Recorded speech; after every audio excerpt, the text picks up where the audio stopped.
right, everybody. So today on the podcast, we have my coach, Steve Holt. What's up, Steve?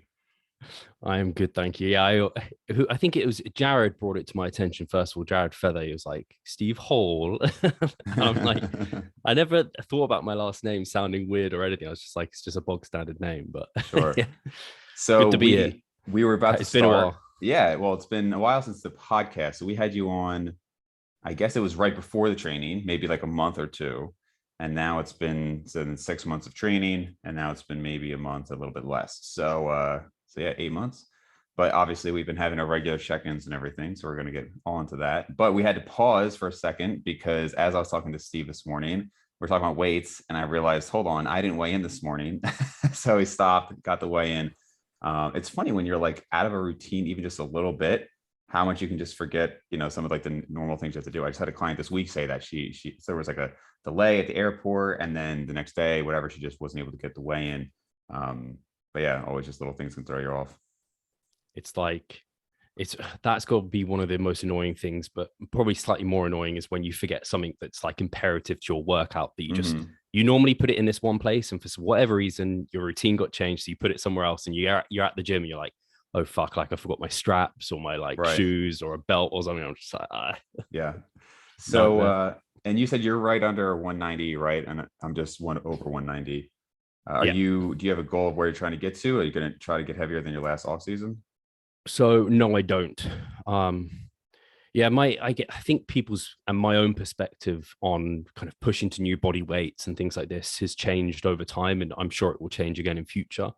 But my kind of perspective on it now is like in an off season, and I think a lot of people are like this, but I still had this mindset before, but I also thought potentially pushing to new body weights was like inherently important. But I'm not sure about that anymore, and I'm more so just like, I want to feel good and be able to train productively and stay at a body weight range and like body fat, I guess, that's going to allow me to feel that way. So in my head, I think that range is going to be like mid 180s, like low 180s up to like high 190s to like 200. But I pushed over 200 in my last off season, and you could argue it paid off, but it's hard to, I could find ways to argue it maybe wasn't necessary. I don't know. Yeah. It's one of those where it's like those little nuance like discussions and ideas where it's hard to argue, but I felt it was awful. Like if it gained me muscle, sure. Like it's like you've said, like if it's going to give you like muscle back, like that's what we're after as bodybuilders, you'll do it. But if it's not, like if I don't need to go there,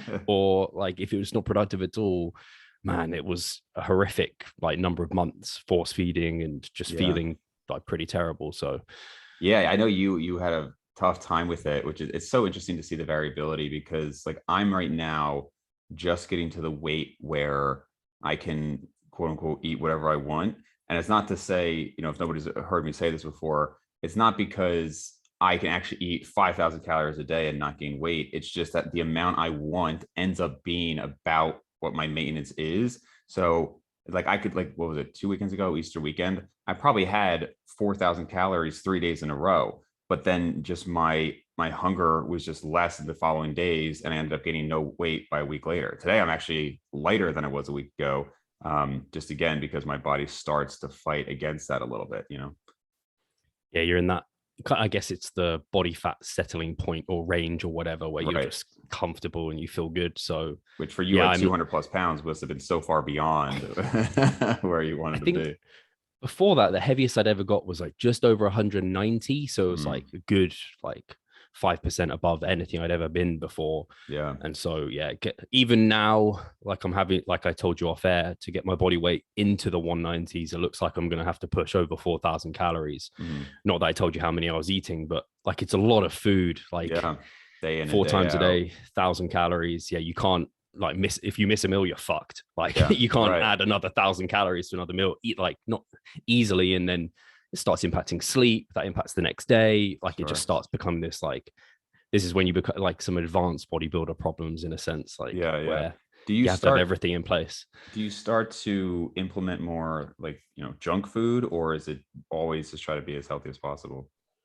So it's a good topic, because last time when my appetite wasn't great, I had some consultations with Gabrielle Fondero because my gut was just like, Yeah. it's just not in a good place. So I thought she might be able to help. And she wondered if I'd gone too far down the route of like low kind of micronutrient density and like low fiber, but my fiber was still, I was still getting over 30 grams of fiber every day. And this was a similar number of calories I'm on to now, just over 4,000. And I was using a mass gainer shake, and that was what was it, Serious Mass by Optimum Nutrition. And I was having like a serving or two of those a day, which is like thousands of calories in each serving. It was like I couldn't get it down, and I was trying to find a way to get it down the easiest, like using less water or more water, or anyway. So I don't know. I'm trying to, for as long as I can, keep kind of micronutrient. I don't know how to phrase this the best way, like wholesome, minimally processed foods. Sure. For the most part, and with just a bit of like junk here or there for as long as possible. Yeah. And that's definitely, I'm going to try and keep that as the base. So like at least like the majority of my diet coming from that. And then here or there be like some discretionary calories coming in. So every day there'd be like, I don't know, 300-400 calories of what people would quote unquote call just like pure junk food. That's definitely happening. And then I'll have a takeaway like once a week. So like tonight I'll have no doubt pizza. I know it's already on my mind. And then on the weekend, normally me and Charlotte go out for one meal. But I mean, so like, I don't know, even a pizza, you can get into the discussion of like, it's bread, it's cheese, it's like veggies. And like, I don't have like tons of, I don't know, fatty meats on it or something like this, which you might determine as like too much saturated fat to have in one go. But I don't know. I'm going on a long-winded way of saying no. It's I'm trying to keep the majority of my diet kind of looking quote unquote like a bit bro-ish, but like flexible bro, I would probably term it, because I'm not on that like rice chicken grind that some people seem to think is special. Yeah, no, I agree. It's funny. I'll probably get pizza tonight too, which as you know, like I very rarely like veer off the diet. Even when I have more calories, I tend to keep it, even just for GI reasons, like pretty healthy. But I've been feeling good recently. Regarding I was thinking what you said earlier you said as far as gaining weight and you're not sure if it's necessary. And that seems to be the like classic natural bodybuilder's path, where they do the bulk, right? And then after some period of time, they say, well, I don't know if it gained anything for me, if it netted anything for me, if it's worth it to do it. And now I'm just going to try to gain muscle in this like certain weight range. And it's hard to really know, because obviously that, just because of the time you're training, correlates with far less productive off seasons, right? But is that because you're not gaining so much weight anymore? Or is it because you're just so far more advanced? And I kind of do think it's more like the latter, because I did that experiment, I think I've mentioned to you, where I took 2 years and I bulked up 40 pounds, which was 15 pounds heavier than I had previously ever been. And I didn't really net anything. So I'm glad I did the experiment so I could show myself like I really tried everything, but it didn't end up being any more productive. Yeah, my thought on it is kind of, I always boil it down to training is the match that lights the fire for muscle gain. It doesn't matter what you're doing outside of that with your nutrition or anything else. As a natural, it probably the same for enhanced, but I always just like to frame it like that, because I don't know, you can do some wacky things with that side. So wherever you're having the best training performance and things are going up, that's where I would head.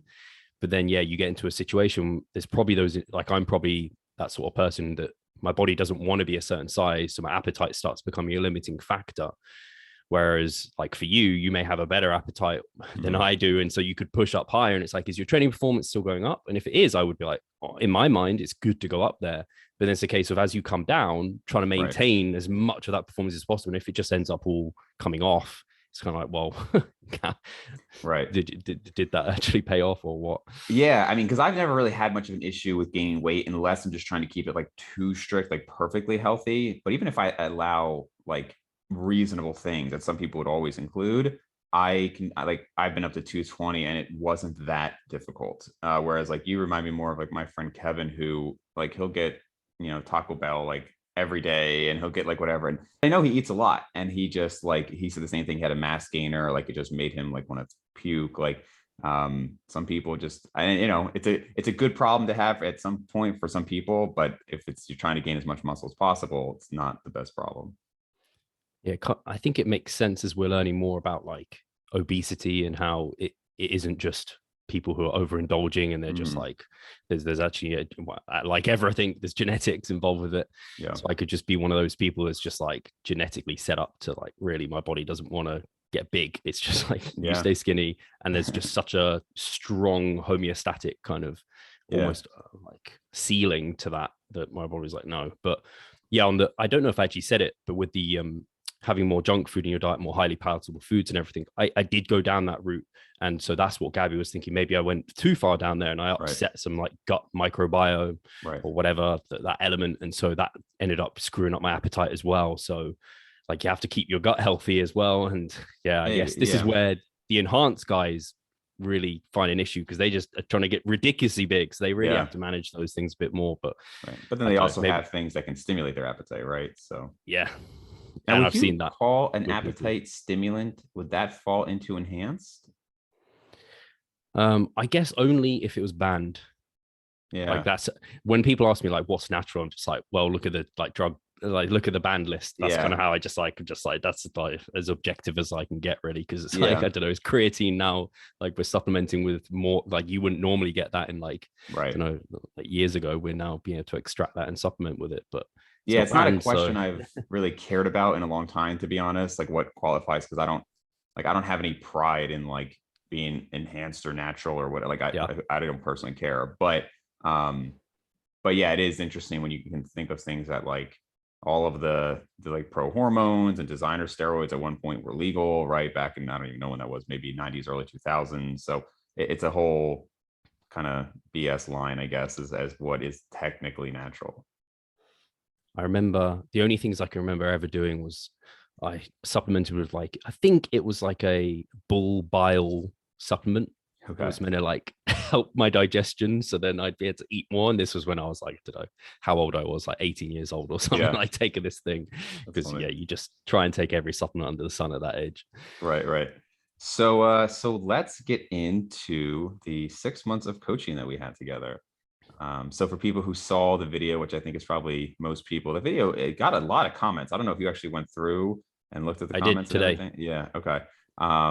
So just for everybody to know, I decided not to sue Steve Hall. Instead, we are going to have a charity boxing match, a celebrity charity boxing match. So look out for updates on that in the future. So let's see. So, I mean, I have a bunch of stuff here based on people's comments, based on, I saw stuff from Pascal, had a little thing there. I'm sure you guys chatted a little bit about it. So before I get into mine, do you want me to just kind of go through a little thing, or do you have like a general thought on it and then we can dive in from there?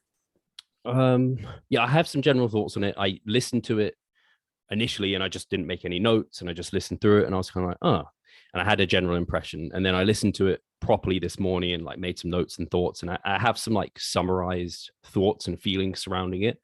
And me and Pascal have discussed it as well, because I guess, and I won't go too long on this because I'll let you decide where you want to go with it. But like obviously you get a coach because you want results, and ultimately you felt like you didn't get the results you wanted, or I guess what you wanted, like you want results.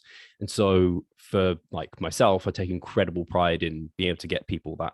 And so like very much like talking back and forth with Pascal, like kind of what your experience was, some points and things you made, and you made some good points that we're going to take on board as well in terms of moving forward with some of our clients and things. So anyway, I'll basically let you run it. I just thought, okay, because I just want people to know that I take this, like what I do as a living, incredibly seriously. So when I get a testimonial and feedback, like I want to delve into every single bit of that to become a better coach and to give a better service. So it was really good to have like such a comprehensive review. And I think it was also a review of like, your journey in general as well, not just like the coaching specifically. And I appreciate it as well, because you said some kind things surrounding the coaching experience as well. And I'm glad overall you enjoyed it and got something from it, even if it wasn't more muscle potentially. yeah, right. So yeah, a couple thoughts there. I mean, for one, it's impossible not to be biased on both ends, right? Like obviously it's your coaching, right? And you want to make sure that there's results. And then also even in my review of it, I mean, at this point, I said in the video, you and I have known each other for 3 years now, right? Like I consider you a friend in the industry. So it's hard to be perfectly objective, but I try to step back and say, okay, what markers do we have for this and that? I would say that sure, the goal would be more muscle. Like that is ultimately why I did it. But we as we said, like it's so long, and as far as like how long I've been lifting, that I still consider it a benefit because of what I learned about your coaching, just the enjoyment I got back. Like I said, after 2 years of doing the same thing, it was nice to be like, okay, this is fun and everything, and like looking forward to it. So I guess I'll just kind of go through some points here, but I think it's what actually, let me address. I'm going to read Pascal's comments. Yeah, I think it's almost got 2,000 views, got like 140 comments or something like that. Yeah, why did you have to not get results, Dave? No. And actually, that's a point. I think that's one of the points Pascal potentially wanted to pick up on. And I don't know if I can talk now, just yeah, go for it. Yeah, I'll just go for it. Because this is something we were talking about, and we talked about it, like you and me as well. And I think in hindsight, I have a better appreciation for like you and what we did together. And I think the main thing was I don't think I quite realized, and I only realized it here, and I don't know if I've heard it before. I knew you were advanced and you'd been training a long time. I don't think I quite realized you'd been training seriously for 16 years and coming on like 2 decades. Yeah. And so I had in my head you were more in line with the number of training years that I'd had, so closer to like a decade. And so that kind of reframed my thoughts a little bit in terms of kind of timelines, in terms of realistic progress. And I think that's where Pascal was coming from. He was like, you've been training almost 2 decades, you're very advanced. How much muscle did you think you'd grow in 6 months? And is it enough time to make an assessment or judgment? And I think when we set up, I think I had more in my head. Again, you were similar to my training age. And typically, if I had a client come into me, they are like half our training age. Right. And so within 6 months, for sure, I think they should see tangible progress. And now when I'm thinking about it for you, I'm like, well, 6 months as someone who's been training 16 years seriously, how much muscle do we think that you could have gained in that time? Like a pound at most? At most. Yeah, right. And then it's like, how can we assess that? Like, how is it? I don't even know. Like visually, you're not going to see it. Like you said, you're not going to see that on your physique, and we didn't. Measurements, we didn't see it, but are you going to see it like spread across your physique? And then lifting performance, again, like how often are you hitting PRs? Are you hitting PRs in 6 months? Maybe, like I'd hope, but right. I don't know. So it's just like, I think it's easily a cop out for me to say we just needed more time because that could be like, I think that truly could have been something, but it's just, and I think it's just at that point where you're so advanced, where maybe progress is coming at such a snail's pace. It's just like, you have to so much trust in like the process or the science, I guess, because you don't have to trust the process because it's like scientifically driven, and like, you're doing sufficient volume, you're recovering, your performance isn't going down, maybe it's slowly creeping up at like a snail's pace. And so you should be growing, and you just have to like blinders on, do this and commit for like fucking 5 years, and you've netted like a couple of pounds of muscle. It's like, holy shit, was it worth it? I don't know. That's kind of where me and Pascal talked about it. We were like, man, maybe 6 months just wasn't enough. And then it comes to your discussion of, and I've said it before, where I think people hit like maybe they don't hit like a hard cap in terms of genetic ceiling, but it's just like the investment is no longer worth the payback. And that is a very fair argument. Or even they're at a point in their life where they can't invest that much. Like they've got a wife, they've got kids, they have like, I don't know, a very serious career. They don't have the time to do all the like little detailed things that maybe just stack up. And I know you also argued about like hating that 1% argument. Like maybe the BCAAs will make you 1% better. Right. And I agree, because like fundamentally, so many of those things, there's just no basis behind it. These are the people that will just chuck everything at it. And I think naturals fall into that a lot, because we don't have any supplement like enhancements. We can up the dose, for example. It's just like, we can take more creatine. I don't know. Let's fucking try any new supplement like the Turkestone. Right. I don't know if I said that right. Turkesterone. Well, I think it's because people. So there just happens. There's going to be a correlation between the people who take this the most seriously doing the most things, right? And it's always that there's that correlation. They'll then assume because I do all these things, that's why I'm so much more advanced than you. And it's like, no, it's almost entirely, in my opinion, genetics and training age and consistency, right? So it's Yeah. great that you're doing all these extra things, but doesn't really mean anything necessarily. So I Yeah. just want to read a comment. There's a few things I'll read, but so one, there's a guy, Cornelius Parkin. I've had the podcast, enhanced guy, enhanced coach, has coached probably hundreds of people. And somebody wrote that, and that he's pretty close with Scott Stevenson too. And they're like, oh, it'd be interesting to see you guys work together. And then even Cornelius said, nah, that probably wouldn't work. It's not a bad thing. He just said, people, well, he said, I'm kind of in this land now of disillusionment where nothing really seems to work, which is, kind of true. Doesn't surprise me because a very strong natural limit, and he's there. He trains hard. He's OCD enough for me to know diet isn't the issue. I do strongly believe within 5 years, David will come over to the TRT side. And he basically just said that, like, even he knows from knowing me that it's not like you're not trying hard enough issue. It's not a consistency issue. It's just that is a long time. And I think a lot of people you mentioned that it's been 16 years. People need to understand that there's a big difference between 7 to 10 years and 15 plus years. Like, people could say, oh, but like Jeffrey Verdi Schofield's making all this progress, or Steve Hall's making all this progress. Well, when you competed, I mean, I think you even said, I did listen to your last video on like the truth about genetics with Pascal. And you were saying how when you first competed, realistically, your actual like significant training time was what, like 5 to 7 years? Is that what you said? When I first competed, did you say? Correct. Yeah. So, I mean, my history is weird because I started training when I was 15, and now I'm 32. So like, it is actually like a long time. Yeah. But because of my head injury at 20 years old, it kind of took me right back down to baseline. So like, I don't even, and I'd stalled. I thought I hit my genetic ceiling at fucking like 19 years old. Yeah. Like, I was like seeing no progress, and it's basically because I wasn't eating enough, Right. and that held me back for ages. And then I learned more about training and like pushing myself and technique and everything like this. So yeah, it's a challenging one. So I tend to say, like, from 2012 was when I started taking things like seriously and doing things more properly. Okay. That's when I had my introduction to like Lyle McDonald and like Alan Aragon. So I kind of got the kind of training nutrition aspects. I found 3DMJ, Matt August. So that's when I was really getting serious, I think 2012. So yeah, like a decade now, I would say, of like real serious stuff. So it's kind of like similar to you, where you said 16 years serious, 4 years of just like, yeah. Well, I started losing weight to me when I was like 10. And then I started lifting at home with some BS routine, like just nothing really, at 12. But I mean, at 14, it really was like progressive overload. Like, I had a huge gym owner come up to me, actually came up to my dad and was like, oh, he's doing it right. Like, I had a logbook. Like, I mean, literally as seriously as like I've ever taken it, I started at 14. So not a lot of people can say that. And it is different than 8 to 10 years, right? I know what you were saying in yours, you gave the example of, well, maybe I could get to this level and say I was a good amateur, but like I've kind of, maxed it out, or you could take it the other direction, which you're going to take it.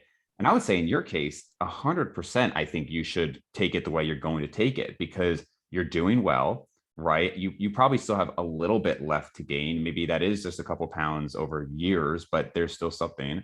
And then a huge aspect is this is your career, right? This is your life. Like, even if you actually maintained, people would still see the journey and see, like, just from a financial, and like, not that you're doing it just for money, but it makes sense in all ways you look at it, right? For you to keep doing it. So I totally agree with you there. And I hope that by the time I'm like 40, I'll have learned now how to help someone maybe better help someone in your position, or know more about and be more confident in, okay, it was 6 months, we needed like a year, I don't know, be more confident in that sort of thing. Because right now it's like this is like all I can pull at and hope that there's something there. So, and like I said, and it makes it, like, for me, it is my career. I can train twice a day, like every day if I want to do, pretty much. Like, I can control my lifestyle around it. And I also mentioned about like who I am as an individual. I know you mentioned how when we were working together, like 5 days a week meant sometimes you'd miss out on like weekend trips or something, which like I hate hearing that, because like my coaching hat comes on and I'm like, man, we could have worked around that somehow or whatever. And like, I know you wanted to commit to what we were doing, so I can understand why you're just a bit more strict and rigid to it, which I totally respect that.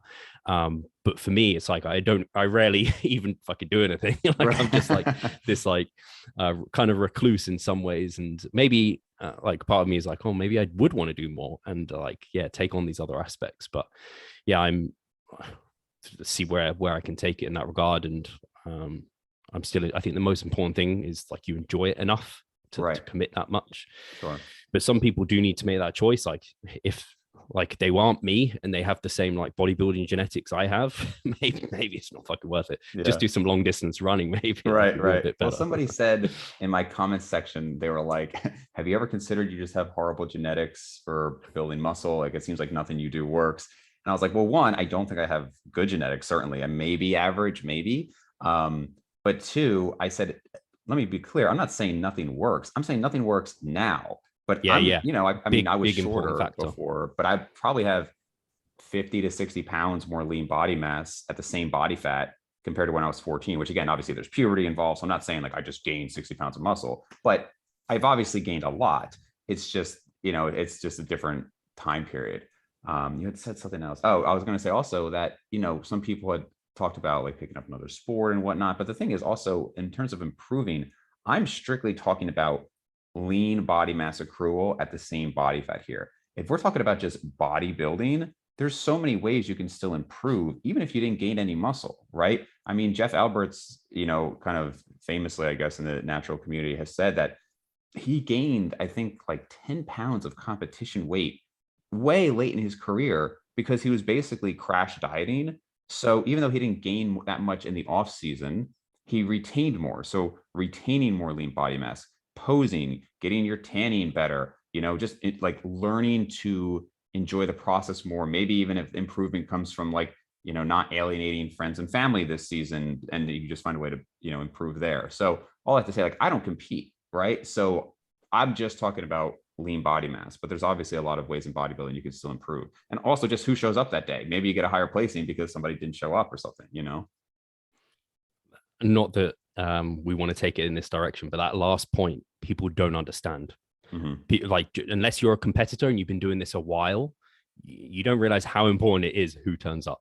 Sure. Because you'll see people and they will post that they won the show, and it's like, okay, who turned up? And maybe it was no one. And so they won and lost. Right. And you were none the wiser. And I've had first-hand experience of that because I came second in the amateur worlds. I came fourth in my qualifier for that. And that's because no one above me from the UK went. So I got the invite. Okay. And so it was who turned up. If all my other UK mates came with me, I would have come fucking fifth. Yeah. And the guy that won it probably, I mean, maybe he wouldn't have won it.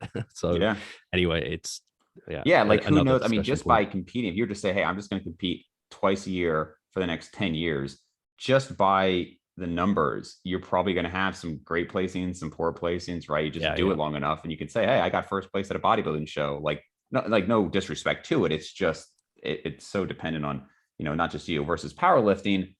Sure, your placing depends on who shows up, but you can say objectively, I added 15 pounds to my total this year, right? Or I lost weight. You can be a little bit more objective about it. But I think your point in terms of like advanced competitors gaining tiny amounts of like I think it was Eric Helms who always says about kind of don't focus on body weight, and he like posted up images of him basically almost like the same stage weight basically, but looking like a bigger individual. And then it is, and me and Pascal talked about this when we were talking about it, was like, even last time I competed, even though I clearly had gained lots of muscle mass, I was still questioning and doubting myself. I was like, have I? Like, I don't really because like you mentioned, like you change exercises, but you improve technique. It's like I literally just did that recently on my straight leg deadlifts, and it's like I'm weaker, but I'm getting better like feedback in terms of I'm getting actual like soreness within my hamstrings now versus just like systemic fatigue. It's like, I don't know, once you're at this like no man's land in a sense of like advanced bodybuilding, it's like there's so many things you just kind of have to like just keep working at it, keep going, and hopefully something will have stuck in a sense. And that makes it sound really like, I don't know, like, what are you doing? Like you have no idea. But we have all the fundamentals in place, and it's just about like just consistently moving down this path. And yeah, like, it's a tricky ball game once you're in this kind of area. Yeah. You don't get that quick feedback when Right. you're a more intermediate or novice. Yeah. And you might disagree with me here, but I know a lot of people say don't focus on the weight. And I agree in that it's very often seen in natural bodybuilding that somebody in following years comes in lighter, right? But they're way leaner and they place better, they just didn't diet enough for the show, et cetera. So that's fine. However, I do think that to some degree, weight, like if you were to say to me, hey, a guy got coached by 3DMJ, and I use them as an example because like if they're coached by them, they're going to come in pretty lean probably. And they were the exact same weight, but then they showed me pictures like, oh, but I look so much bigger here. I would really kind of question that, because we know pictures can be like so variable, especially if you're just like, here's a picture of somebody on stage. It's not like the perfect settings. To me, it's like, if in both you qualify as contest lean and you're the same weight, but somehow you're seeing one as like all this progress, I would just really question that. I would look at the difference in leanness more so, because to me, I think pictures are really helpful for comparing leanness, again, assuming same lighting. But size, it's just so hard to pick up in pictures, like actual changes in size, like we talked about. Like even if Eric, I mean, again, I don't know what the pictures you're referring to, but even if he gained 3 pounds of muscle, which at his stage would be really good, would he really look like that much bigger on stage in the identical settings? I don't know. I mean, I would question that. How do you feel about that? Yeah, I think it's a good point. I think I can relate to this because 2014 to then competing in 2017, I was almost identical stage weight. I was a marginal amount leaner, but that really made me like, I don't know, realize I hadn't made that much progress. I was just like, oh shit. And so that really, it kind of, and I'd been working like in my head really hard and doing everything I could. Yeah. But I had some little, I don't know, like a shadow follow me. And I was a bit like worried about gaining body fat, things like this. And I just understood the process better between 2017 to then 2021 when I competed. And so I gained actually like tangible stage weight and came in leaner. So like it was like everything you would want. But your point on photos, you made this during your kind of process of reviewing everything, like photos.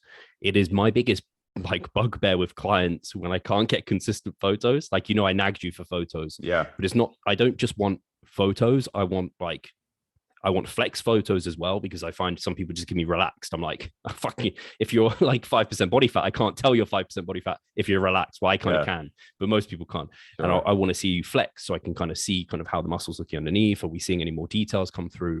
But then it's like you mentioned as well. I don't know. I'll see people checking in like every week with photos. As a natural, I'm like, unless you're in a fat loss phase, right? Like, and even every week is a bit much for that. But in a gaining phase, like every month, we're not looking to see that you've made muscle gain, because you're gaining probably as an advanced lifter more fat than muscle. Like, yeah, actually, you're going to look worse week to week. Absolutely. Exactly. Yeah. So that's when we compare to previous body weights. And that's why your photos, whilst like and in hindsight, when you're discussing like your level of advancement in 6 months, how much muscle you're going to gain, are they going to be visible in photos? It's actually not, but your photos were a good representation of they should look like this. But I even noticed when I was reviewing those, even little slight posing differences make the little bit of difference between them. I was looking at one, I was like, oh, you're hitting that slightly better than that shot. I was like, well, there was the one picture, I'll like throw it in here, but the one I'm talking about where you said like my shoulders and the chest maybe looked a little fuller. And so we had the pictures kind of reversed to try to eliminate some bias there. And I guess my question would be, so on the picture right was last year, and a lot of the comments were saying that did look better. If we had that, and kind of the response to that is, oh, but like maybe the lighting's different, maybe something's different that we can't really tell. But let's just say that it was flipped. Let's say that like the one on the left was actually last year, and the one on the right was actually this year, right now. If we're trying to be honest about it, don't you feel like if you saw that picture, you'd say, hey, look, there's some pretty clear progress there? You know what I'm saying? Yeah, and this is one of the things actually I think I do as a coach, and maybe you don't realize it. And I don't think it's a problem so long as I know I'm doing it and I am honest with my clients, is that I, in general, will go much more on the side of being very positive and encouraging Hmm. about how things are going versus like, man, it really doesn't look like anything's happening here. Yeah. If they're doing everything they should be, by the book almost, and I have no reason to doubt they're making progress, and it looks like there's progress, I will very much encourage it. And so that's why sometimes with like you didn't actually have your check-in photos every month. If I saw those, hopefully this probably would have happened where maybe you were looking like, I don't know, just we were picking up on things, and maybe I would have said like, oh, something's looking better here. And somewhere along the line, if you believe in the process, if there's that kind of like mindset shift of just like, oh, like Steve thinks I'm growing muscle, this is awesome. And I'm not saying I'm trying to deceive in that. And like I said, I'm very honest about it. Right. But if I can encourage that process of they believe in the program, it's all going the right way, like I think that's a good thing. I don't know where I was going with that, but yeah, it's like you said. And when you sent them across to me, I already had in my head, I was like, I'm going to be as objective as possible and not. And I even thought maybe you'd flip them just because I was like, maybe this is something Dave would do. So I was just very honest when I gave you my feedback to Yeah. like the way it was, because I didn't know, and it's not helping anyone by me kind of being deceptive. And also, it's Sure. like you discussed how, like, even if you gained like the most we could have ever hoped for was like a pound of muscle maybe, Yeah. and even and actually I guess because you mentioned your legs, so maybe your legs if you'd got them in, but that was a different Yeah. story.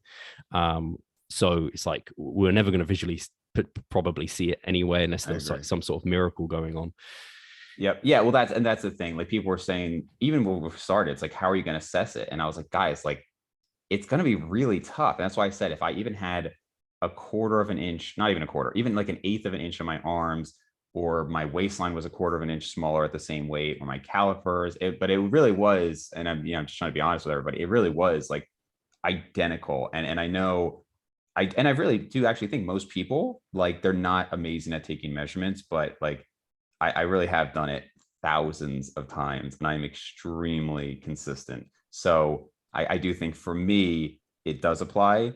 But I also think that somebody said in one of the comments was like, I just don't see how this is possible. Like, couldn't you do this specialization routine? Wouldn't it grow? And couldn't you do this and then it wouldn't grow? And it's like, okay, so let's say that was the case. Well, now it's 6 months later, I've done that. Well, now what's your answer? Another specialization routine? Like at some point, there is a More limit. time. And I think, right. And I don't think people realize like it wasn't like I was just doing, like full body 3 times a week for 15 years. Like after 8 years, I was pulling out all of these things. I can't tell you how many specialization routines I've done. I've worked with 3 coaches. If we talk with you, I've obviously talked with a lot of people. I talked with John Meadows back in like 2012 and had a routine by him, Scott Stevenson. Like it's not like I hadn't tried these things. So and like you said, even you, after how many times have we talked over the years? Even you didn't realize the extent to which I had taken things. So it's just important to keep in mind.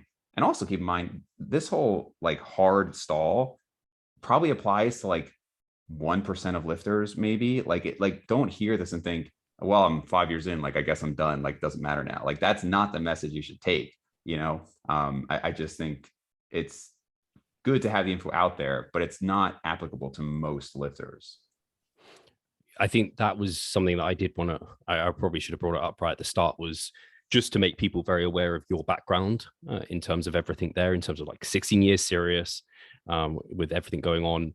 I think that is just a sign of like when you have been doing this for so long, you're inevitably going to have these, like some people can hit a cap in terms of their like, they're so injured and banged up Sure. as a Right. bodybuilder, they can't keep progressing. And actually, I think I saw someone post about that recently. Like, he's very good natural bodybuilder. He's like, he's got these injuries, he's trying to work around, he just can't progress around them, or what have you. So yeah, that was one of the things I definitely want to make like very clear to people. Is and it the thing you said there in terms of like, I guess the argument would be, at least the argument I would try and make if I was trying to argue against a hard cap, is that, and you might agree with this, I'm not sure, that there's maybe something that almost looks like a hard cap, but it's so slow gains that like it's like almost undiscernible. Like you can't Mm-hmm. like actually like almost track it. It's so untangible. And so yeah, that's the only thing. Is it like cap, or is it like the gains are so slow you couldn't ever tell unless you review it in a fucking 5 years or something? Right. Yeah. And then like in 5 years, what would that be? Like I said in the video, if I had gained, like, let's say somehow we just, knew magically that if I did 6 days a week for an hour and a half each session over the next 5 years, I'd gain 1 pound of muscle per year. I think for a lot of people that would not be worth it, but it actually would be for me. Like if it was a guarantee that that's there. I personally just don't believe anything naturally would do that for me at this point. But even if it would, without that guarantee, how could you really know? I mean, so you'd be talking about half a pound every 6 months. Like how am I, even with how good I am at measurements, how am I going to detect that? Right. It's just almost impossible. So I don't want to be so I don't want to be so stubborn with it that I'm not even open-minded to the idea that maybe something could happen. My personal belief is that, short of literally like quitting my job and having like every last bit dedicated to it, nothing else is really going to happen. But like I said, it's possible there's 2 pounds out there, under the perfect conditions. Sure. But I think, an example, if we go to something more objective like powerlifting, if you had been doing this for, let's say, 16 years, and from year like 12 to 16, like literally nothing happened. Like your totals, maybe you did some accessories and they went up, and you gained weight and this went up, but at the same body weight, after like 3 or 4 years, it was exactly the same. And you would, hired a coach, you would try different things. I think it's probably reasonable at that point to say, all right, well, maybe I'm going to maintain or find like a different hobby while maintaining that. Like, I don't know if I'd say, well, because there's an ego aspect, right? You don't want to let go. This is how you identify. And like, you don't want to be like, well, I guess I'm just maintaining. It's very hard. And I think going back to the positivity thing, I think it's why a lot of natural bodybuilders, even after 20 plus years, can still convince themselves that, Tom Venuto I had on the channel. I think I actually gave you the introduction to him. Yeah. Possibly. Yeah. Yeah. I think forwarded an email, but anyway, I remember saying like, oh, and when he sees his, former coach or whatever, Richie, he's like growing like crazy. And it's like, Tom, you look amazing, but you're like 45 years old. You've been doing this since you're like 15. You're not changing that much, So I like the positivity. It's just hard for me to not see it as like somewhat delusional at times. But I understand the utility of it for motivation. I know where you're coming from. I think it's a really sticky situation, but I'm glad that you're open to it, because I think that is the difference. And it might be ultimately what means that you don't get those extra 2 pounds. If we're theorizing they were available, in that competitors, we're competing, and in our older years, even if we're not growing, we're still going to train as if we're going to grow. And so we're kind of investing a lot into it. And so we almost have to convince ourselves that it's worth it in a sense. Whereas for you, it's like, you would continue, maybe it's, let's say it was my coaching and the way we're approaching things, you would do that for years to come, knowing that you're going to gain 2 pounds at the end of it. But is it worth it to you if there's a chance that you're not going to gain those 2 pounds?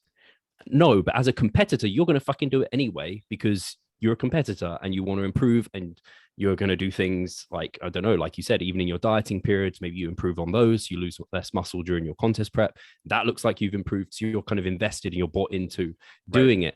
Whereas for you, that it's just ultimately not worth it, because and I just think to like what we did, and like in terms of like you're training close enough to failure, you're training with a level of volume that you can recover from, up to a point you can't recover from it, and we're kind of deloading, reducing fatigue, and we're building back up. Like I'm not sure, there's no like tricks in science like necessarily. And the only thing, and I'm glad you brought up, was specialization, because I was thinking, what would I have done in future if things were continuing to go this way, where it looked like you were kind of stalling on it? Maybe I would have gone for like a specialization, because we never truly specialized. We had like emphasis on arms and things. Right. And maybe I would have gone down that. Wanted me to ask you that, like what would be your next steps if we had another 6 months? I thought that was a good question. Yeah. Like what would you do? Really good question. So I think ultimately, this is going to sound, I think it's fine actually, after speaking about it. Like what we saw is probably what we would expect in some ways. I hoped for more. I absolutely hoped for more. And like you did, you hoped for more.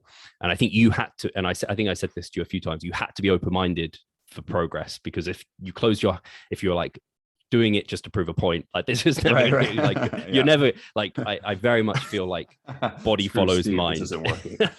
Yeah, I mean, it was more of a like you can finally say you've tried everything or whatever. I don't know, but I don't think that was where you're coming from. But I think what we saw was almost what we might expect if we were being very honest with kind of your level and everything that we're doing. And so we were seeing some like mini progress, like meso to meso. There's maybe an extra rep here or there. You're gaining weight though. So it's like, is it like progress or is it just because you're heavier? So I don't think that went like against how I'd expect things to go. We auto-regulated your volume. Nothing kind of weird happened in that process. I think it very much went how I would like it to. You were having good sleep. You were kind of adhering on your end, that sort of thing, to a level that I thought was definitely acceptable to see progress. So I probably just more time doing more of that would have been one thing I would certainly do, because like I've nothing in my experience personally or with the clients or through the literature and from what we're doing speaks against that, like trying something completely different. But then something I would try if that still wasn't kind of seeing what we wanted in terms of returns, potentially trying specialization periods, and then like just essentially rinsing and repeating that process, coming through mini cuts, hoping during those mini cuts we maybe maintain that training performance that you built at that heavier body weight, so that extra rep didn't disappear as you came down leaner, so that your overall performance in the long run was on the up and on the rise. Because yeah, like we've said before, you can get real big and heavy and your performance can be good, but if you lose it all on the way down, that's no good. So I'd hope we could maintain that. So that's kind of where I would be going with things, I think. Yeah. Yeah, I think that makes sense. And it's one of those like, and I know I've said this so many times, but just because you had mentioned like, oh, maybe it's not worth it. Like, I do want to be super clear that I personally just don't believe that that would happen. I'm like open to it, I guess. I just don't think that would be the outcome. Otherwise, it still at this point would be worth it for me. But almost in a way, you could still kind of test it. Like I said, for me, I actually really enjoy 3 days a week. I'm still getting 6 to 8 hard sets per muscle group, and I could fit in more. Like I do 12 for back. I could fit in more in that time. But also, like, let's say I said, well, do I have any growth left at all? You could easily still do a specialization with 3 or 4 days a week. If I said, you know what, I'm going to try a bicep specialization, I could do that I could do biceps 3 days a week. Like, even if we were working out in general 5 or 6 days a week, you probably wouldn't work and act like an individual muscle group more than 3 or 4 times per week. So I could just start every session with bicep curls, for instance, or whatever, muscle group I'm working. And I've done that. And it still, didn't really do anything. I gave the example of the pull-up specialization I did with Omar Yusuf's routine. This was like 2018. And 30 plus sets a week for back. And it just didn't do anything. Now, again, what's the time frame we're measuring that? But it gets into this whole thing, like Scott Stevenson, like I know if I were to have him on, he would talk about like the power of the placebo effect and the mindset. And it's like, it's almost like a trump card. Like, what can I say to that? Like, if it's like, okay, well, I didn't have this, I didn't have this, I didn't have this. And then somebody pulls out like the wild card. Oh, but did you believe it enough?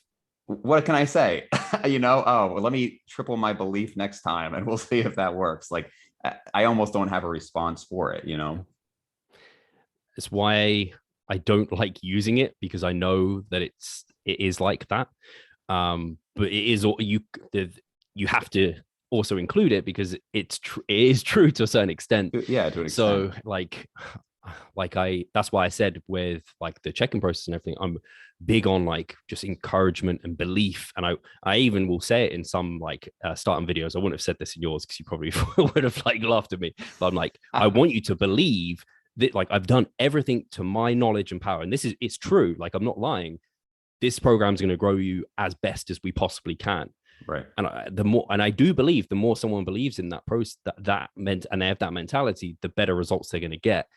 But it's like you come into all these placebo effects, and like, do you want the honest truth and the hard reality? So I can see why people will like there is that, like, you have the two camps, like almost the Lar McDonald's, that's like you've like reached your peak after like 5 years or something. I can't remember his exact argument, but I'm just kind of spitballing on that. And then you'll have the other camp of like, I don't know, someone like, I think you've brought up maybe Chris Barakat before, who's very much like, no, you can make all this like progress on this end. And I've seen other people like talk about that. And there is, you hope that you're somewhere in the middle, I think, for most people.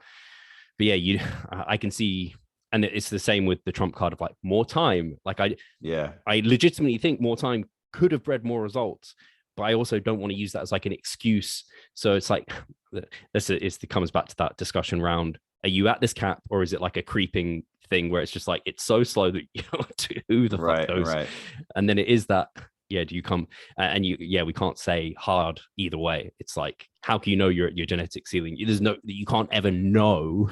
Right. It's just Right. like you're probably in fucking incredibly close. That's at least we can say that. Right. Sure. Well, next meso, we will inject 2 cc's of belief and double the time. So, yeah, yeah. But I mean, it is true. Is that in general, even outside of training, is an interesting topic, right? Like I brought up before on the podcast, like if you look at the research on like IQ, it's almost like disheartening, like how much genetics probably plays into that and things like that.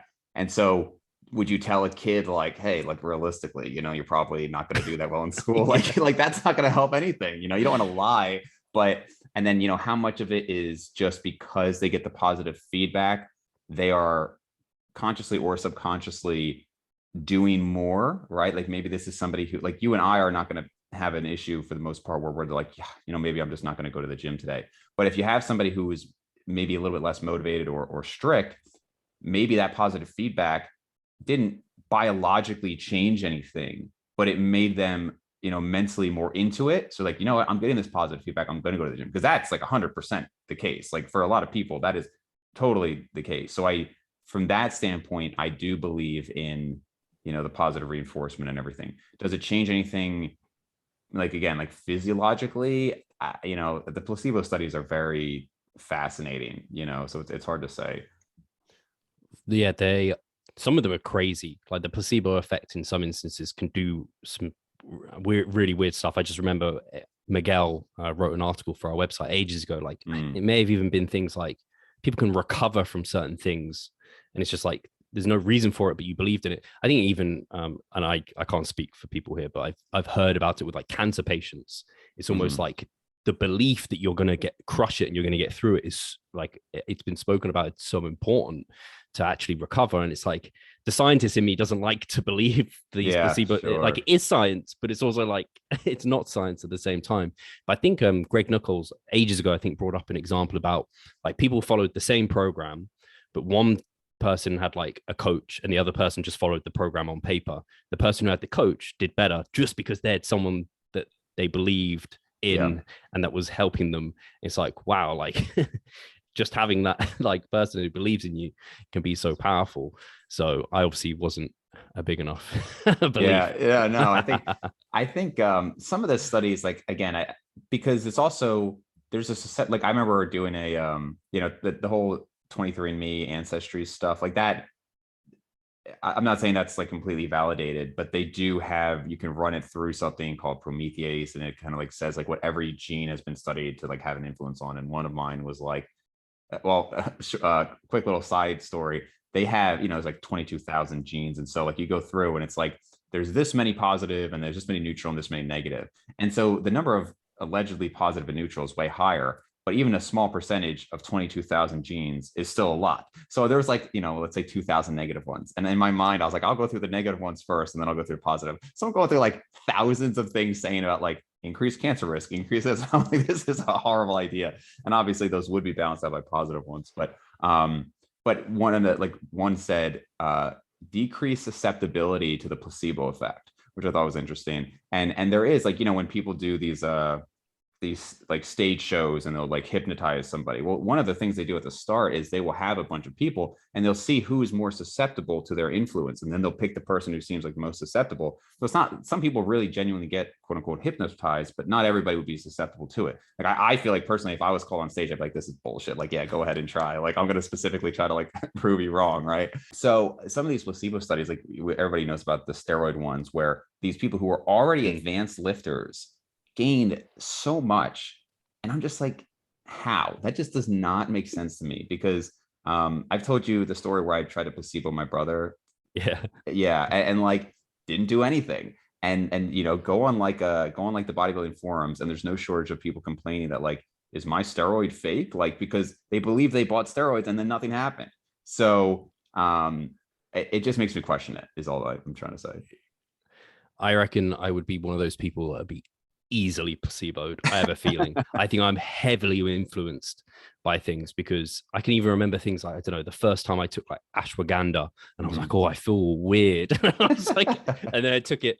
It doesn't make me feel like that now, but like I get that, like, I don't know, I'm very susceptible to like those sort of things. So, I can completely see how it could be a genetic thing. Like, I'd totally be the person that David Blaine would like pick out, Right. like, I'm going to fuck that guy right over. And I just like, oh shit, what are you doing to me? That's hilarious. So, yeah, it's interesting that it even comes down to this level because you probably do see some of the people that talk about it the most. You're almost like, for you, you're like, how are you saying this? This makes no sense. And some of them, like, they are seeing these things, and I can see why they are then like to you, like, why do you believe in it? And it's just like this. It is just a back and forth that's never going to get anywhere. But it's a very interesting topic nonetheless, I think. For sure. I just wanted to make sure, I imagine Pascal will see this. So one, hello, Pascal. Two, I just want to see, like, if I didn't get to everything that he was wondering, you can let me know, or, I can always DM him as well. But he had said in his comment, he's like, my question is, what were the true expectations? Were they realistic to begin with? If satisfaction could have only been achieved with an outcome that equals a miracle, then likelihood of what's deemed success is fairly low, given your training age, and what we know about muscle gain for naturals. The likelihood of a significant visual difference in 6 months is near zero. Hence, not the best measurement of success, in my opinion. And so, like, to be clear, I totally agree with that. And actually, it was, as you mentioned earlier, it was you who really wanted the pictures. Like, I pretty much knew, like, what are we going to see in pictures? I did it just so we could have them. But of course, as we said many times, like, we're not going to see that in pictures. Even if I gain 2 pounds of muscle, 2 pounds of muscle at contest lean, you'll probably pick it up. 2 pounds of muscle at 16% body fat, like, you're just not going to see it. So that's why I was saying things like the measurements, gym performance, things like that. And gym performance itself is tough because so many exercises were different. That's why I tried to then replicate the same workout, but even that would take a little, like, maybe take a month for me to kind of get back into getting used to that routine again. Right. So I think that was the main thing that he brought up. I just wanted to make sure that I fully answered what he said. Was there anything else that he brought up to you that he wanted me to answer? No, I think it was, the main emphasis was on his, essentially the first thing where, and mostly your training age, I think, has the biggest influence. Like, after 16 years of training, can you actually see whether or not the coaching is working after 6 months? And that's a good question. Yeah. And I think we hope that would be enough time, but I think it's an equally fair argument to say, but how much muscle could you grow in that time? Right. And it's like, well, not enough to maybe track. And then it's like, oh, how do you know if coaching's working? Yeah. You don't.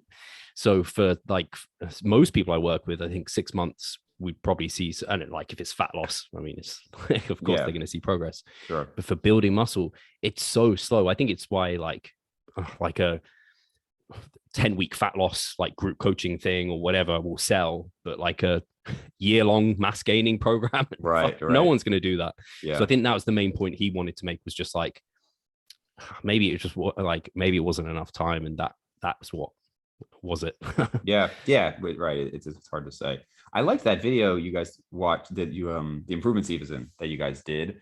Just in general, it's a good video. But I noticed that at one point you said something about, you were comparing yourself. You said that you'll see some like 20-something-year-olds who just has like amazing genetics, and I thought you guys had very nice, like, objective viewpoints. Not that I ever thought you didn't, but sometimes it's refreshing to hear, just like, that you can step back and say, like, oh, it is a huge influence. Because it's almost just like irritating that some people think it has no influence, and those people are always going to be out there. But I think you have a very realistic view on it, because somebody said about your genetics, and I said, personally, I don't know if you would agree with this. I said, personally, I think Steve has above average genetics for building muscle, but below average genetics from a bodybuilding structure standpoint, right? And then you just make the best of it with certain angles and poses and everything. Would you say that's a fair assessment?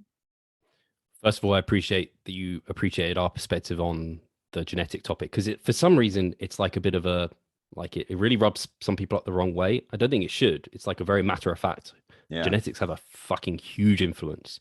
If you're 20 years old and you're winning bodybuilding shows, you're a fucking genetic elite. Like, you are. Like, there's no two ways about it. Right. It wasn't just because you worked really hard, or no one turned up, maybe. Yeah, right. So that's the only other thing. So no, absolutely. So I think it bears a huge relevance, but the thing I always like to come back to is just like, you can't change it. So just do your best job. Like, don't let the fact that you maybe don't have the best genetics like set you back, whatever, you know. And that's where I come from in terms of with myself. And I agree with your assessment. Actually, I always just say I have average genetics.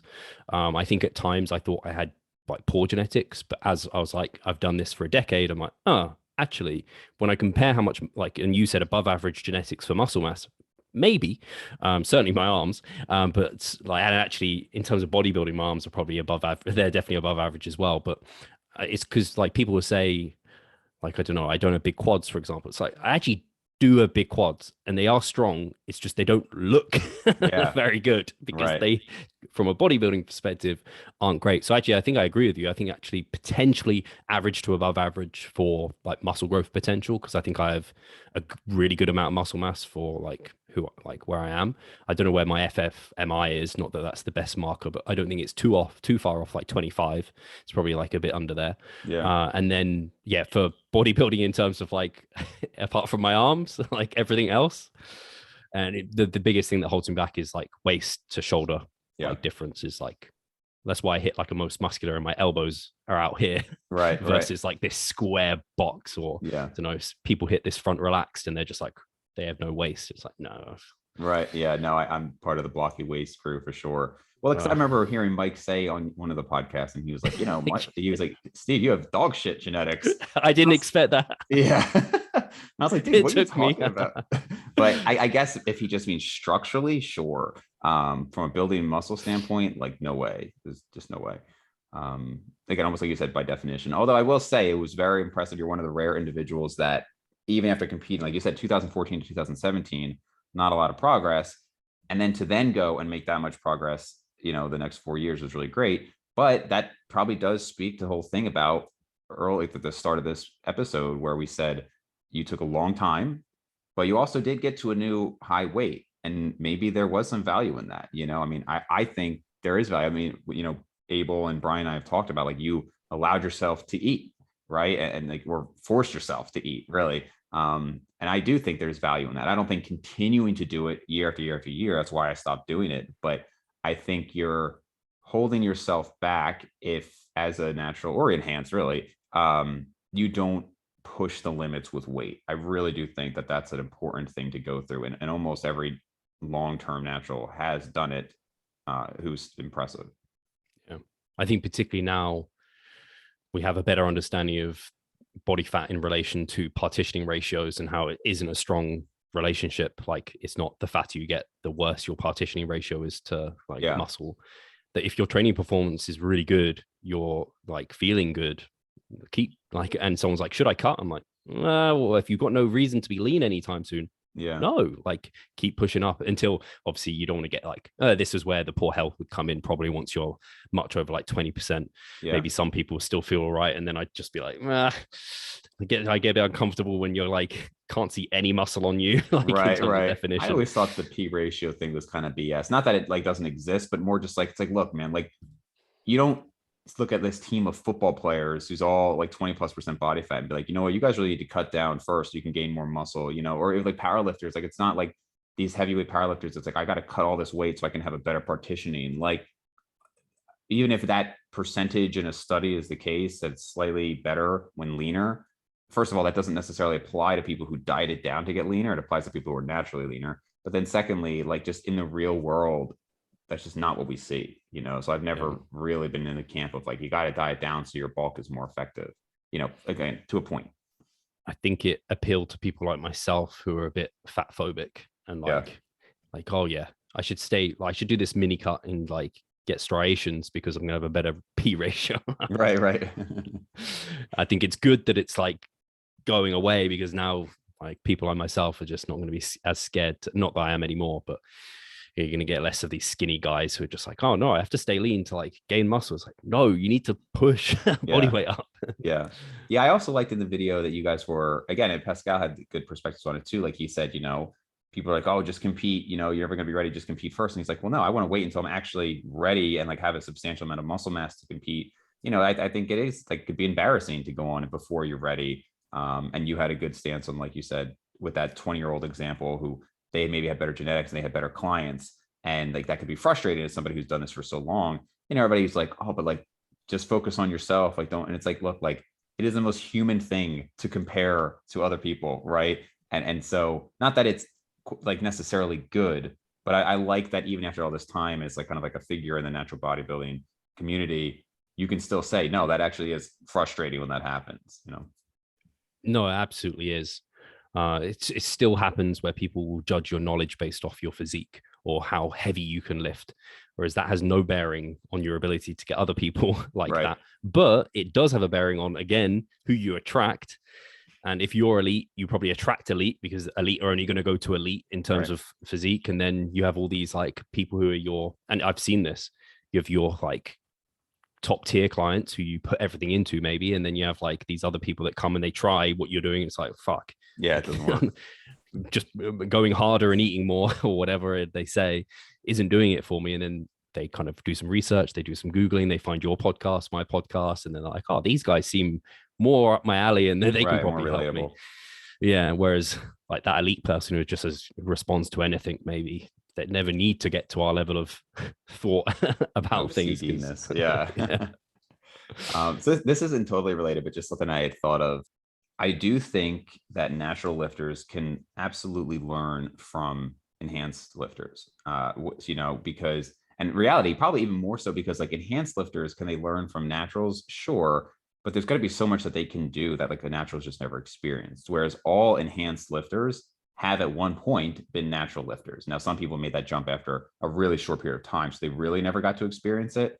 But you know, I played the little clip of Mike saying, "Oh, well, like you know, when Steve ramps up your volume, you're going to see new muscle gain, right?" And it was like, okay. So one of the things I think that happens just inherently, even if somebody was natural for years, they just almost seem to forget to some extent what it's like to be natural. They forget what it's like to not gain almost anything substantial for years. And I see this with a lot of people where they just think like this factor is important or they emphasize this factor. And it's like, I understand that it's working for you, but it doesn't mean that it would have worked for you naturally. And I think one good example of this is I believe you told me that this year when you cut very successfully, one of the things you did was you kept your exercises pretty much constant. You wanted to see that that strength was there. And didn't you mention that in your previous cut, Jared Feather told you to like change exercises often for like the novelty of it? And we were saying that potentially that was one of the reasons that you gained or you retained more muscle this time. Does that sound familiar at all? Yeah, absolutely does. I don't know if at that point though, Jared was assisted or not. I actually can't reflect on Yeah. whether he not was in 2017. But he was also a protege of Mike, who definitely was Sure. enhanced at that point, right? So Yeah, and I think Jared still probably, I don't know if he still has that kind of mindset in terms of more frequent rotation of exercises.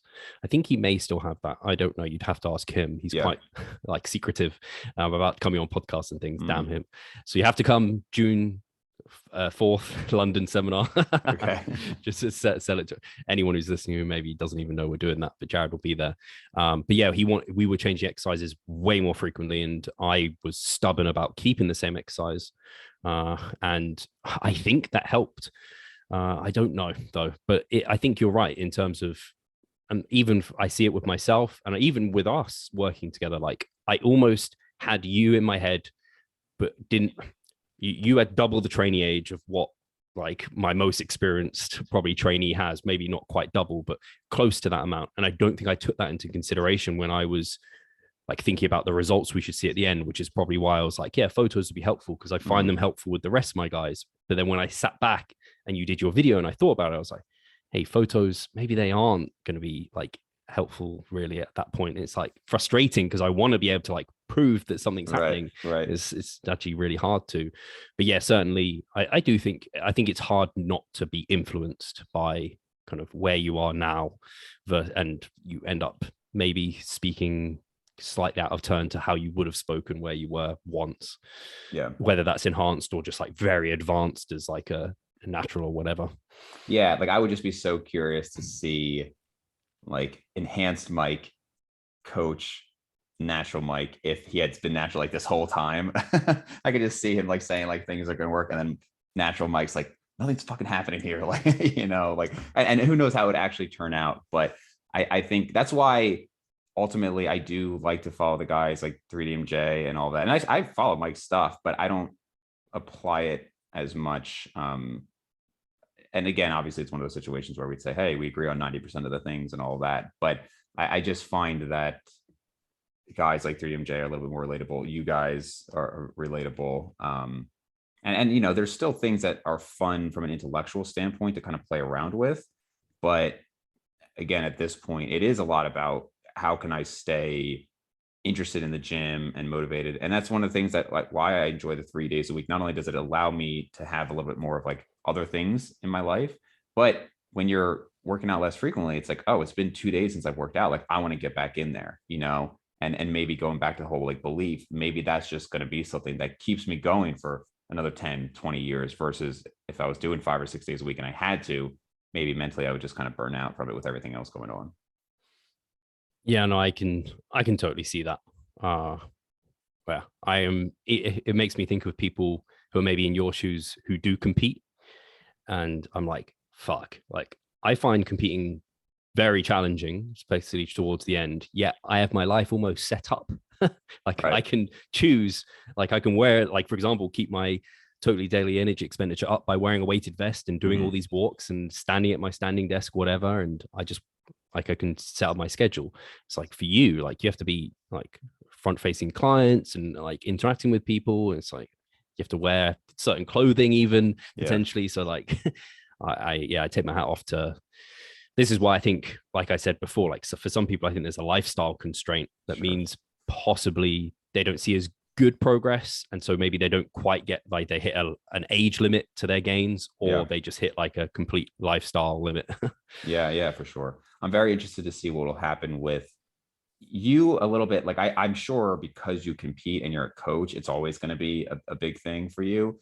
But guys like Jeffrey Very Schofield, Alpha Destiny, Natural Hypertrophy, like some of these guys who aren't competing, but they've made very impressive gains. I think I could be wrong. I think most of them are still in that like 10-year period. I'm very interested to see if they're still around in like the YouTube community and everything at like 16 years, if the perspective is changing, and one thing I like about like Jeff is that he does take these measurements very frequently and he looks at his strength. So I think he is somebody who will be able to see if anything's actually happening, Yeah. Yeah.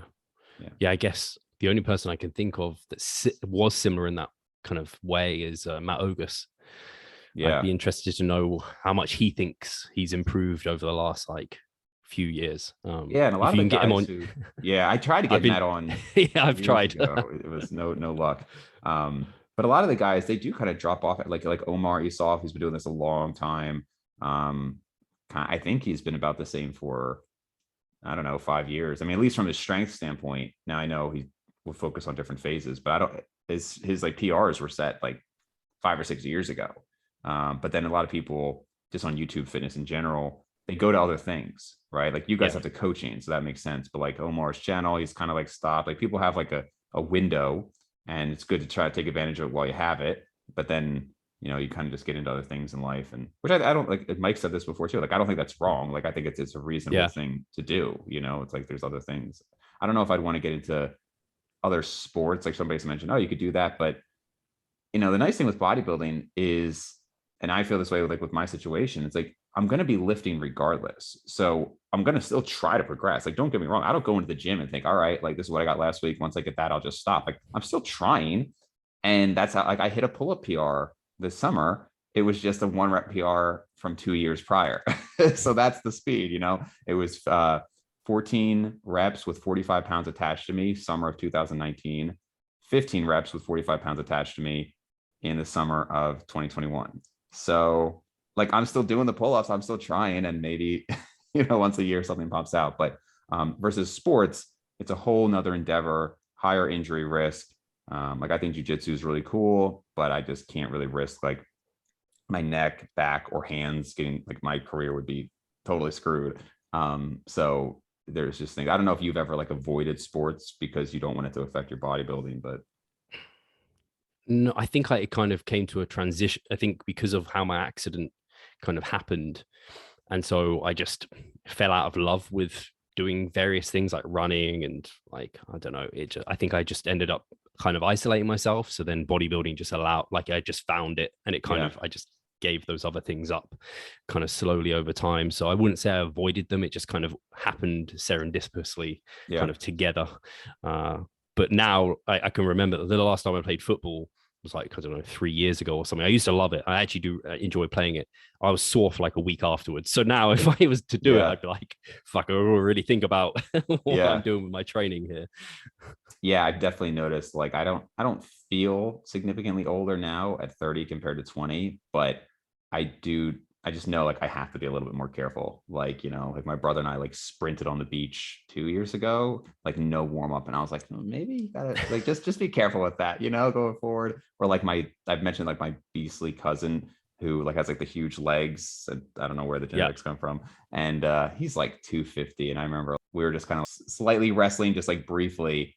And like it's like my back kind of got tweaked, and I was like, oh, man, I'm getting old. And he's like 18, and like I said, just like prime time for him. So yeah, it's just something to keep in mind. I No, think. Go ahead. oh, I was only going to say just one other person who came to mind who moved to different endeavors, although I think he's competed he just competed recently, is Sam Okanoa. I might say his last name wrong. He was on Iron Culture podcast, like very good natural bodybuilder, WNBF pro. Like when he's done his seasons before, he just like wins everything. I'm pretty sure he's won worlds, WNBF worlds, Oh, but wow. he like got well into running. Like Really? I don't know the whole backstory behind it, but again, he's someone who's like felt like maybe he'd hit his peak and he just wanted to try something different. So Oh man. you do see it with people who are like at that, like Yeah, no the love for top. running from my end. Once I hit that 6 minute mile goal, I was like, I'm done. Like I think I've run like twice since then at all. I still do cardio for health, but like specifically running, not about that life. I don't blame you. Yeah. So we touched on a lot. Anything that you felt we missed or that you'd want to say or anything at all? Uh, only I think there was just one point where you mentioned, and I just wanted to clear this up for anyone listening with, in terms of data collection. You were like, there was so much data collection. So there definitely can be for the person that's able to do it. And I think you even said this in your video where you were just like, I don't believe Steve is going to make everyone do this. Like, Yeah. and I just would reiterate, I do. Or you're off the coaching team. No, it's definitely a case of like, I want to get you doing the least possible to get like what I need to do the job. So even for some clients who don't log, like they have their separate logbook and they find it tiresome to like put their numbers into the spreadsheet, I'm like, and I've been coaching them a while, I'm like, if you feel like things are going well, I don't necessarily need to see the hard numbers until maybe like a peak week, or if something's not quite going right, I need you to like take me through your logbook. But if it's like tiresome to fill out our spreadsheet because you're using it as like another resource. So very much, I don't know, I guess that's what I hope people realize from our coaching. It's individualized. Like I'm not like expecting everyone to give me all this data, but no, I don't think so. I think we had a good discussion. I'm always honored to be able to kind of take you through it. And I guess in some ways it met expectations, and in some ways I'm still gutted that didn't see like many inklings of potentially kind of lighting a new growth spurt in you. Right. But yeah, it's a good topic of discussion. Actually, I don't think it's ever something I've covered on our podcast, like talking about like like genetic ceilings. It's not really come up. It's always just a case of it doesn't really exist. How do you know it doesn't? And like it's always just been brushed past. But I'd be interested, I don't know, maybe even like a roundtable with yourself, me, and Mike talking through what we did together. Yeah. And if Mike has any further thoughts on like what could have been different or was it expected, and like what he thinks maybe you should do in future. I don't know. It'd just be interesting to get someone who he'll understand the way I probably coach you because it's similar philosophy to him. I don't know. I think that would be super interesting, actually. Yeah, I mean, if you want to do that, or if you and Mike want to do that, I think that'd be a pretty interesting discussion to have all three of our perspectives on it. That'd be cool. I'll run it past him because he might just say like, I've got nothing to add past what you guys discussed, which it would be a fine response because I honestly think like we've done done the discussion quite justice. Yeah, for sure. All right, man. Well, again, thank you for everything the last 6 months. Thank you for coming on. Obviously, I'll have links and everything below, but where can people find more of your stuff? Yeah, for sure. Yeah, thank you for, again, like I said, it's been a fun time to be able to like take you through it. And I hope, like you said at the start, like at least I'm glad you took something away from it, even if it wasn't necessarily like the thing that we're all looking for, if not yet. So in terms of where people can find us, Revive Stronger. So if they search revivestronger.com, they'll find our website. It's got the podcast, coaching, everything over there. I'm Revive Stronger over on Instagram. So if they want to kind of see what's going on over there, they can. Awesome. Thank you, my friend.